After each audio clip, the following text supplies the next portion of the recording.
कहाँ वाली है? चोर हो चोर। अरे चोर कहाँ चाचा कहाँ कहाँ? अरे यही में गलत कहाँ? अरे अरे हट हट हट कहाँ बोल कहाँ? अरे यही में गलत चेक कर रुका। अरे रुक सारे तुके पता ना है का आजकल के चोर साथे हथियार लेके घूमन है। अच्छा अब बच जइबा खोजे मार दियन तब।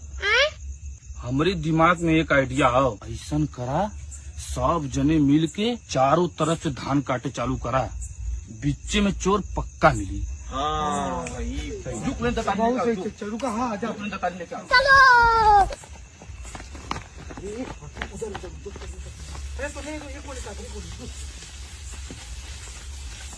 अरे यार रात भर मेहनत होगा चोरवा ना मिला।